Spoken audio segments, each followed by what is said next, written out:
Hello दोस्तों, आप सभी का स्वागत है हमारी बहू जैसा प्यार एक हिंदी कहानी में। बहुत ही शिक्षा पर और दिल को छूने वाली कहानी है। संगीता की सास ने उसे ये क्यों कहा कि वो उसे बेटी जैसा नहीं बहू जैसा ही प्यार देगी। उनके इस बात का संगीता पर क्या असर हुआ? क्या मैं आपको मम्मी कहकर बुला सकती हूँ? काश ऐसी सास भगवान सबको दे। संगीता, मैं तुम्हें यह नहीं कहूँगी कि मैं तुम्हें बहू नहीं बेटी ही मानूंगी। बेटी बेटी ही होती है और बहू बहू ही होती है। मैं तुम्हें बेटी जैसा प्यार नहीं दूंगी, मैं तुम्हें बहू जैसा प्यार ही दूंगी। रह रह कर होने वाली सास के ये शब्द मेरे एकदम से दिमाग में हथौड़े की तरह वार कर रहे थे। आज मुझे देखने प्रमोद के साथ उसके मम्मी पापा और दीदी जीजाजी भी आए थे। प्रमोद और मैं दोनों ही इंजीनियर थे।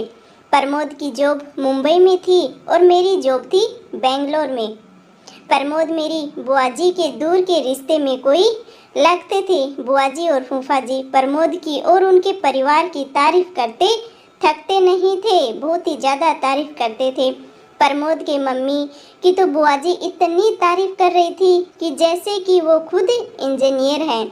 पति और बेटा दोनों इंजीनियर थे तो जाहिर है कि पैसों की कोई कमी नहीं थी, लेकिन घमंड नाम की कोई चीज़ उनमें नहीं थी। बिल्कुल भी पैसे का कोई घमंड नहीं था।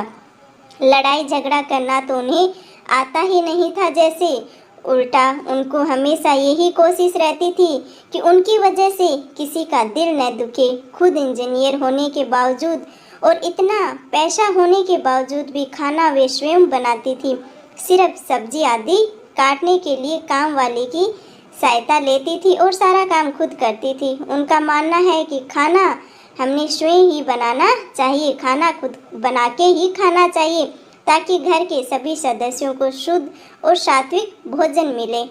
इतनी तारीफ सुनकर मुझे मन ही मन लग ही रहा था कि यदि यह संबंध, यदि यह रिश्ता हो तो मैं अपने आप को बहुत ही खुश नसीब समझूंगी। इतना अच्छा परिवार मिलेगा मुझे, क्योंकि कहा जाता है ना कि पति और पत्नी के गुण नहीं मिले तो चलता है, लेकिन सास और बहू के गुण नहीं मिलना तो वैवाहिक जीवन सुखी नहीं रहता है। उनके गुण मिलना ही चाहिए, तभी वैवाहिक जीवन सुखी रहता है। यही सोचकर मैं मन ही मन खुश हो रही थी कि मुझे तो बहुत अच्छी सास मिलने वाली है। लेकिन आज जब उन्होंने बहू जैसा प्यार देने की बात कही तो बात किसी के भी समझ में ही नहीं आ रही थी कि ये बोल क्या रही हैं। आज तक सभी ने यही सुना था कि हर सास ऐसा ही कहती है कि तुम मेरी बहू नहीं बेटी हो, मैं तुम्हें बेटी जैसा ही प्यार दूंगी। लेकिन यहाँ तो उल्टा ही हो रहा था। खुद अपने मुंह से मेरी सास बोल रही थी कि मैं तुम्हें बहू जैसा ही प्यार दूंगी, बेटी जैसा नहीं। घर में सभी को आशंका हो रही थी कि कहीं वे शादी के बाद फिल्मों वाली ललिता पवार टाइप की सास न बन जाए। यदि ऐसा हुआ तो मेरा क्या होगा? लेकिन सिर्फ इस एक बात को नज़रअंदाज किया जाए तो बाकी सभी बातें अच्छी होने से घर के सभी सदस्यों को लग रहा था कि ये रिश्ता हो जाना चाहिए, बहुत ही अच्छा परिवार है। और आखिरकार हमारी शादी हो गई। मेरी शादी तो हो गई, लेकिन दिमाग में हर वक्त मम्मी जी के वो शब्द दिमाग में एकदम से घर कर गए थे। पूरे दिन वही दिमाग में घूमते रहते थे कि तुम्हें बहू जैसा प्यार दूंगी, गूंजते रहते थे एकदम से। इसलिए मैं मन ही मन डरी हुई थी। मैं प्रमोद से इस बारे में बात नहीं कर सकती थी, क्योंकि मुझे डर था कि कहीं प्रमोद यह न समझ बैठे कि शादी होते ही मैं मम्मी जी के खिलाफ उनके कान भरना शुरू कर दिए हैं मैंने। इसलिए मैंने मन ही मन फैसला किया था कि मैं अपना हर काम इतना परफेक्ट करूंगी कि मम्मी जी को शिकायत का मौका ही नहीं मिलेगा। जब शिकायत का मौका ही नहीं मिलेगा तो वे ललिता पवार नहीं बन पाएंगी।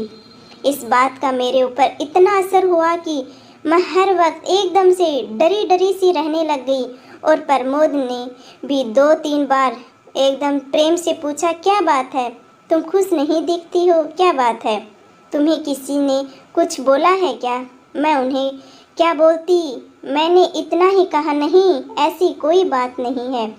नया घर है, नया वातावरण है और सब कुछ नया है, तो एकदम से शायद मैं अपने आप को एकदम से एडजस्ट ही नहीं कर पा रही हूँ। धीरे धीरे सब ठीक हो जाएगा, बस यही कह कर के मैं बात को टाल देती थी। मम्मी जी, पापा जी मेरा बहुत ख्याल रख रहे थे, हर वक्त बहुत प्यार से पेश आते थे, लेकिन मेरे मन में जो बहू जैसा प्यार की एकदम से गांठ है ना, वो बैठ चुकी थी, वो बात है चुभ रही थी, वो निकल ही नहीं पा रही थी, वो डर बैठा हुआ था। सब लोग कहते हैं न कि शादी के बाद कुछ दिनों तक तो ससुराल के सभी लोग अच्छे से ही रहते हैं, लेकिन असलियत तो उनकी धीरे धीरे बाद में सामने आती है। बात तो बिल्कुल सही है, अभी तो शुरुआत है, इसलिए ये लोग प्यार जता रहे हैं, क्योंकि शुरू में दिखावा सभी करते हैं। और धीरे धीरे मेरा मन इन्हीं सब आशंकाओं से एकदम से ग्रस्त रहने लगा। शादी के 8-10 दिनों बाद की बात है। मैं चाय बनाने के लिए दूध के गंज यानी 3 लीटर दूध था, उसमें से मैंने दूध निकाल रही थी, न जाने कैसे वो मेरे हाथ से एकदम से बराबर से पकड़ा नहीं गया और वो जग है वो हाथ से छूट गया। पूरा गरम गरम दूध नीचे गिर गया। मैं इतनी ज़्यादा डर गई कि पूछो मत, मुझे लगा अब क्या होगा। कहाँ तो मैं सोच रही थी कि मैं हर काम पूरी एकदम से परफेक्ट करूँगी, और कहाँ ये दूध। उसमें भी खास बात यह थी कि दूध वाला दिन में सिर्फ एक बार सुबह ही दूध आता था, तो पूरे दिन काम कैसे चलेगा। पैकेट के दूध में मिलावट होने से वो घर में नहीं लाते थे। सभी लोग चाय का इंतज़ार कर रहे थे, लेकिन दूध का भरा हुआ जग गिरने की आवाज़ सुनकर मम्मी जी ने बाहर से ही आवाज़ लगाई कि संगीता क्या हुआ है। मैं तो इतनी ज़्यादा डर गई थी कि मेरे मुँह से तो आवाज़ ही नहीं निकल रही थी डर के मारे। तब मम्मी जी खुद किचन में आए और मम्मी जी को सामने देखकर मैं तो डर के मारे कांपने ही लगी थी। मुझे लगा कि अब वे ज़रूर ललिता पवार बन जाएंगी, क्योंकि अब कल सुबह तक किसी को भी चाय भी नसीब नहीं होने वाली है और सभी को चाय पीने की आदत है। मम्मी जी ने गिरे हुए दूध की तरफ और मेरी तरफ देखा और मैं बस बम फटने का इंतज़ार करने लगी कि बम कब फटने वाला है। अब बम फटा, अब बम फटा, बस यही डर हो रहा था। लेकिन ये क्या, बम तो फुसका निकला। मम्मी जी मेरे पास आए और बोले, कोई बात नहीं है संगीता, तुम इतनी डर क्यों रही हो, तुमने कोई जानबूझकर थोड़ी ही गिराया है दूध, कभी कभी हो जाता है ऐसे, कभी कभी गिर जाता है, तो कोई बात नहीं है, तो एकदम से रिलैक्स हो जाओ, इतना घबराओ मत तुम। लेकिन मम्मी जी अब चाय कौन से दूध से बनेगी, दूध वाला तो कल आएगा, तो चाय कैसे बनाओ। मैं अभी पैकेट का दूध बुला लेती हूँ, पैकेट वाला दूध ही मंगवा लेती हूँ। लेकिन आप ही ने कहा था कि अपने यहाँ पैकेट का दूध नहीं लाते हैं। लाते तो नहीं हैं, लेकिन सभी को चाय का एक तरह का नशा हो गया है, तो चाय तो पीनी बनती है, तो चाय के बिना तो नहीं रहेंगे, इसलिए इमरजेंसी में एक आध बार चलता है पैकेट का दूध भी, कोई बड़ी बात नहीं है। हम लोग ऑफिस में चाय पीते हैं ना, वहाँ कौन से दूध का उपयोग किया जाता है क्या हमें पता चलता है। ऑफिस में हमारी मजबूरी है, लेकिन घर में जहाँ तक संभव हो शरीर के दृष्टिकोण से जो अच्छा रहता है वो ही करना चाहिए। इसलिए अपना पैकेट का दूध नहीं लेते हैं, पैकेट वाले दूध का इस्तेमाल नहीं करते हैं। लेकिन एक आध बार में कुछ नहीं होता है, चल जाता है। रोज़ रोज़ थोड़े ही दूध गिर जाएगा कि कल भी हमें पैकेट वाले से ही पीनी पड़ेगी। अब तुम रिलैक्स हो जाओ, कोई बात नहीं है। मैंने मन में सोचा कि मैं तो फिजूल में ही डर रही थी, मम्मी जी तो कितने अच्छे हैं। लेकिन दूसरे ही पर सहेली की बात भी याद आ गई कि ये सब चोचले शादी के शुरुआत में ही होते हैं, आगे आगे देखना होता क्या है। यह बात याद आते ही फिर से मन में वही डर सामने आ गया कि पता नहीं आगे क्या होगा। 2-1 बार और इसी तरह की छोटी मोटी गलतियां हुई, लेकिन तब भी मम्मी जी ने मुझे प्यार से ही समझाया, कभी नहीं डांटा। और 4-5 महीने के बाद की बात है, सभी को पालक पनीर की सब्ज़ी बहुत ही पसंद थी और आज था रविवार को सभी की छुट्टी होने की वजह से पालक पनीर की सब्ज़ी बनाने का तय हुआ था। सब लोग खाना खाने बैठे तो जैसे ही इन्होंने पहला कोर मुँह में लिया तो बहुत बुरा मुँह बनाया। और एक घूंट पानी पीकर बोले कि आज सब्जी में नमक ज़्यादा डाला है कि नमक में सब्जी डाली है। आज डबल नमक है सब्जी में, तो मुझे काटो तो खून नहीं। हे भगवान, अब क्या होगा? अब ज़रूर मम्मी जी अपना बहू वाला प्यार दिखाएंगे। एकदम से डर गई और कहेंगे कि तेरी मम्मी ने यही सिखाया है क्या? पढ़ लिख कर नौकरी कर रही है, इसका ये मतलब नहीं कि तुम्हें सब्जी बनाना भी नहीं आना चाहिए। पढ़ लिख कर नौकरी कर रही हो फिर भी सब्जी बनाना तो आना ही चाहिए। तुम्हारी माँ ने तो कहा था कि मेरी बेटी को सब आता है, फिर ये क्या है? मैं ये सब सोच ही रही थी कि इतने में मम्मी जी ने मुझे ज़ोर से झंझोड़ा, संगीता संगीता संगीता। बस ऐसे होने लग गया मेरे तो, एकदम से डर गई थी। उन्होंने पूछा क्या हुआ, तुम कांप क्यों रही हो और रो क्यों रही हो? मैं एकदम से डर के मारे कांपने लग गई और रोने लग गई। कुछ बस मुंह से आवाज़ ही नहीं निकल रही थी। नहीं वो सब्जी, बस मम्मी जी सॉरी, ने मालूम नहीं आज कैसे क्या नमक डबल हो गया। अब सब लोग खाना कैसे खाएंगे पता नहीं। फूल गोभी की सब्जी, दाल, चटनी और अचार है ना, उसके साथ खा लेंगे, तो घबरा मत। लेकिन आगे से सब्जी बनाते वक्त थोड़ा सा ख्याल दिया कर, थोड़ा सा ध्यान दिया कर, ताकि सब्जी टेस्टी बन जाए। दोपहर में जब मैं और मम्मी जी अकेले थे तब वो बोली शादी हुई है तभी से मैं देख रही हूँ कि तुम फ्री नहीं लग रही हो। ऐसा लगता है कि कहीं खोई खोई सी, एकदम से डरी डरी सी लगती हो। क्या बात है? यदि तुम मुझे नहीं बताओगी तो हम समस्या का निदान कैसे कर पाएंगे? हमें तो पता ही नहीं लगेगा। समस्या बताओगी तभी समस्या का निदान होगा। यहाँ तुम्हारी मम्मी नहीं है लेकिन मैं तो हूँ न। तुम मुझसे अपने मन की हर बात कर सकती हो। उनके इतने प्रेम से बोलने पर मैं अपने आप को रोक नहीं पाई और रोने लग गई। उन्होंने मुझे अपने बाहों में भर लिया जैसे एक माँ ने भरा हो।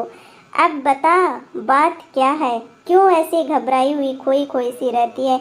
मम्मी जी, जब आप मुझे देखने आई थी तो आपने कहा था कि आप मुझे बेटी जैसा नहीं बहू जैसा प्यार करेंगी। हाँ कहा तो था। सासू माँ ने कहा हाँ कहा तो था। बहू जैसा भी कोई प्यार होता है क्या? बहू की छोटी छोटी गलती पर भी उसे इतना प्रताड़ित किया जाता है कि मानो उससे कोई बहुत बड़ा गुनाह हो गया हो।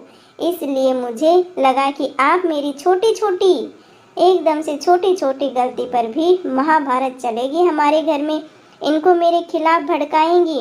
इसी सोच के चलते मैं हर वक्त एकदम से डरते हुए रहती हूँ, डरी हुई रहती हूँ। मुझसे कोई गलती नहीं होनी चाहिए। मुझ पर नाराज़ होने का आपको कोई मौका नहीं मिलना चाहिए। सच बताऊं तो आज तक मुझसे जो भी गलतियां हुई हैं वो इसी घबराहट के चलते ही हुई हैं। घबराहट के चलते गलतियां हो जाती हैं।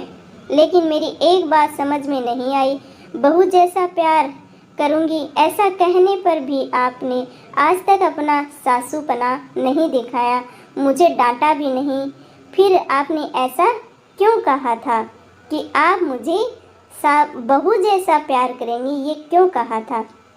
अरे पगली, मुझे नहीं पता था कि तू मेरी एकदम से सीधी सी बात को इतना दिल पर लगा लेगी।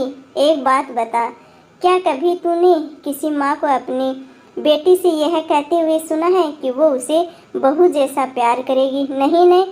जब हम बेटी को बहू जैसा प्यार नहीं करते तो बहू को बेटी जैसा प्यार क्यों करते हैं? इसका तो यही मतलब हुआ ना कि हम बेटी को ज़्यादा महत्व देते हैं और बेटी को ज़्यादा प्यार करते हैं। इसलिए बहू से कहते हैं कि तुझे बेटी बनाएंगे, तुझे बेटी जैसा प्यार देंगे।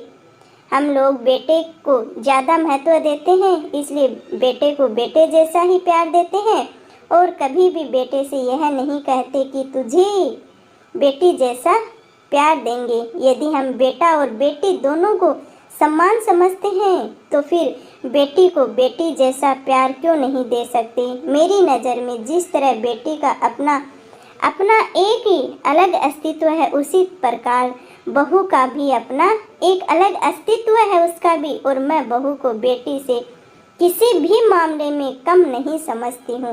इसलिए मैंने कहा था कि मैं तुम्हें बेटी जैसा नहीं बहू जैसा प्यार दूंगी। मुझे क्या पता था कि तू इसका गलत मतलब लगा के और वह बात दिल को ही लगा लेगी। चल अब आंसू पोंछ ले, नहीं तो मैं सचमुच में ही अपने फिल्मों वाली ललिता पंवार बन जाऊंगी। फिर देखना, आप तो एकदम से डरी हुई रहती हो, फिर सचमुच डरना पड़ेगा। उन्होंने यह बात इस अंदाज से कही कि हंसते हंसते हम दोनों का तो बुरा हाल हो गया। आज मुझे पता चला कि बहू वाला प्यार भी होता है। इसलिए आप लोगों को हमारी कहानी कैसी लगी कमेंट करके ज़रूर बताना। सच में ऐसी सास मिल जाए तो माँ बाप की याद तक नहीं आती है और बहुओं को डरने की भी ज़रूरत नहीं होती है और अपने मायके की याद तक नहीं आती है। भगवान करे सबको ऐसी सास मिले। मिलते हैं आप लोगों से एक ऐसी कहानी के साथ। तब तक के लोग आप सभी अपना प्यार और सपोर्ट ऐसे ही बनाए रखना। Thank you. राम राम जी सभी को। Thank you ji.